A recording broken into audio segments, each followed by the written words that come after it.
Director साहेब, तुम्हाला picture release होण्याच्या आधी 7 दिवस आधी सुहास राजे शिर्के यांनी नोटीस पाठवलेली होती. सगळे मुख्यमंत्री, दोन्ही उपमुख्यमंत्री, सेन्सर बोर्ड वगैरे यांना 7 दिवस आधी, पिक्चर रिलीज होण्याच्या आधी, की बाबा त्याचं काही जर का हे असेल, आक्षेपार्थ जर का काही हे असेल तर त्याच्यासाठी आम्हाला तो पिक्चर दाखवण्यात यावा अशी नोटीस पाठवलेली आहे. त्यावेळेस का नाही तुम्ही हे केलं? आदरणीय भूषणजी, पहिलं तर खूप सॉरी की मी कदाचित तुमचा खूप फोन कॉल उचलला नसेल, कारण मी थोडा वाईट नेटवर्क एरियामध्ये आहे. पण मी तुमची प्रेस कॉन्फरन्सही पाहिली आणि हा तुमचा मेसेज मी आत्ता वाचला. सर्वप्रथम तर मी तुमची माफी मागतो जर नकळत तुमच्या भावना दुखावल्या गेल्या असतील तर. आणि मी तुमच्या मेसेजला उत्तरही देऊ इच्छितो प्रामाणिकपणे. सर, सिनेमाच्या सुरुवातीला एक डिस्क्लेमर येतो आणि त्याच्यामध्ये लिहिलंय की हा चित्रपट पूर्णतः छावा या कादंबरीवर आधारित आहे, जी शिवाजी सावंतांनी लिहिली होती.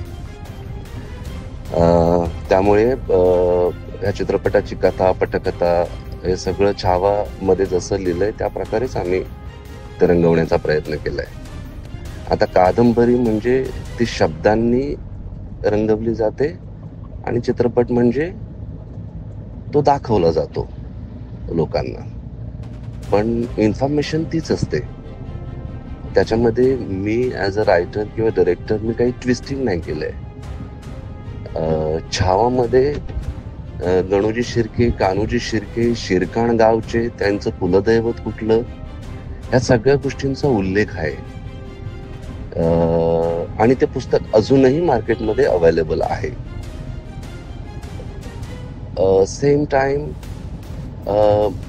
कदाचित if I am not wrong, महाराजांवरती जी टीव्ही सिरियल आली होती त्याच्यामध्ये पण एक्झॅक्टली तसंच नावासकट, गावासकट दाखवलेलं आहे. माझं म्हणजे कळकळीची तुम्हाला एकच विनंती करावीशी वाटते की ह्या चित्रपटामध्ये तर मी त्यांचं नावही नाही घेतलंय, त्यांचं गावही नाही दाखवलंय. म्हणजे गणोजी आणि कान्होजी सिंगल नावाने आपण फक्त चित्रपटामध्ये त्यांचा उल्लेख केलाय. त्यांचं आडनाव काय आहे हे आपण अजिबात दाखवलं नाही, त्यांचं गाव कुठलं हे आपण अजिबात दाखवलं नाही. आणि ती खबरदारी साहेब मी नक्कीच घेतली, कारण मला कुणाच्याही भावना दुखवायच्या नव्हत्या. आणि म्हणजे तुमचे एक राजे शिर्के बंधू हे तर माझे मित्र आहेत, डॉक्टर राजे शिर्के.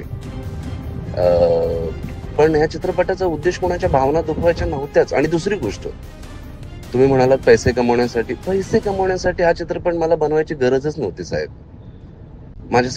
माझ्याकडे इतर खूप विषय होते जे भरपूर पैसे कमवून देऊ शकतात. या चित्रपटासाठी संपूर्ण टीमने, मी, आमचे प्रोड्युसर दिनेश विजयन यांनी रात्रंदिवस मेहनत करून 4 वर्ष मेहनत करून हा चित्रपट फक्त याच्यासाठीच निर्माण केलाय की चित्रपटी संभाजी महाराज काय होते हे आपल्या जगाला कळावं.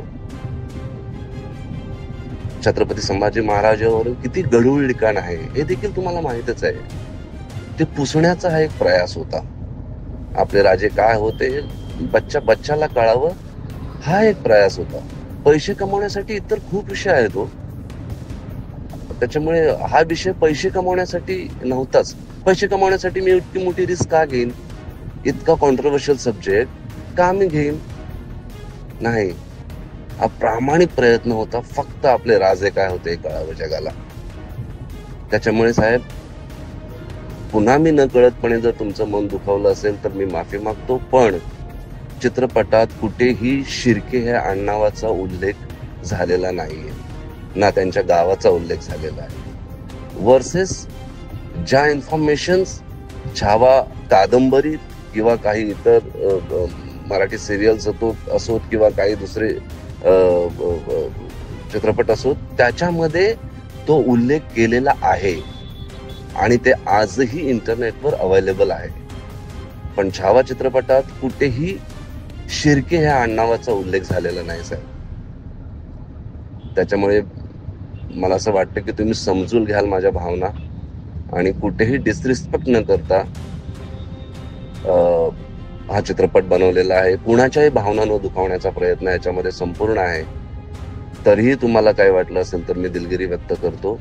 धन्यवाद. नमस्कार मंडळी, आपण बघत आहोत आपल्या महाराष्ट्र न्यूज चॅनलवर एक ऑडिओ म्हणजे ते सर्व सोशल मीडियावर व्हायरल झालेला आहे आणि आपला महाराष्ट्र न्यूजही त्याची पुष्टी करत नाही. ही सर्व दर्शकांनी नोंद घ्यावी आणि ती ऑडिओ क्लिप म्हणजेच की छावा मूवीचे दिग्दर्शक आणि येशूबाई महाराजांचे जे वंशज आहेत भूषण शिर्के यांची रेकॉर्डिंग आहे आणि ते आपण बघू शकता आणि कमेंट बॉक्समध्ये आपलं मत नोंदवू शकता. धन्यवाद.